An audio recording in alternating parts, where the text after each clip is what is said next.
Vous avez peut-être un compte Twitter, mais savez-vous comment repérer les fausses informations sur ce réseau social? Par exemple, regardez ces 4 comptes Twitter de Donald Trump. Alors, lequel est le bon? Regardez bien. Ces 3 comptes sont faux, car ce n'est pas un L minuscule, mais un I majuscule. Une méthode très utilisée par ceux qui veulent créer de faux comptes. Visible, mais il fallait être attentif. Pour transmettre les bons réflexes sur Twitter et éviter les intox, le média Africa Check en a fait un guide. Hippolyte Valdez travaille pour ce média au Sénégal et il va donner ses conseils aux utilisateurs de Twitter.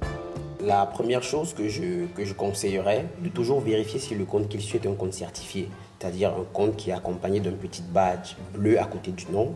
Et ce badge bleu permet justement de savoir que la personne qu'on suit est bien derrière le compte en question, surtout lorsqu'il s'agit de personnalités publiques. Un exemple assez récent de Sibeth Ndiaye, qui est la nouvelle porte-parole du gouvernement français. Alors c'est le compte Twitter Ndiaye Sibeth, qui est un faux compte. Le vrai compte de Sibeth Ndiaye, c'est Sib Ndiaye. Et lui, ce compte-là, il est certifié. Il peut effectivement arriver que le véritable compte d'une personne ne soit pas certifié.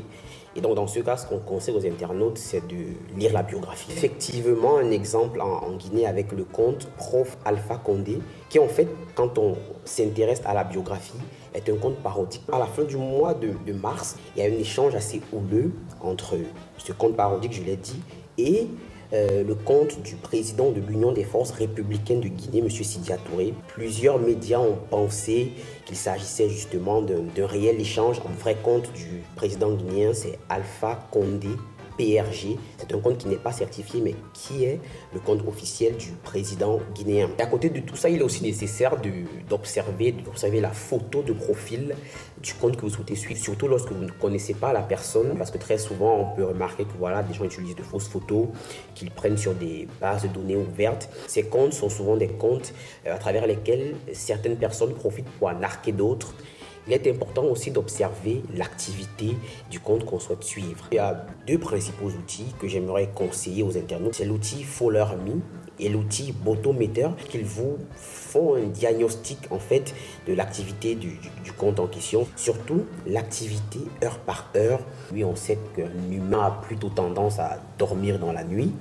Et donc si on remarque que voilà, le compte en question tweet beaucoup plus dans la nuit, c'est un élément assez important pour dire que voilà, il peut s'agir d'un compte robot. Sur Twitter comme ailleurs sur Internet, pas de précipitation. Rappelez-vous toujours ces conseils pour ne pas relier de fausses informations. Et si vous voulez en savoir plus sur le fact-checking sur le continent africain, rendez-vous sur le site africacheck.org.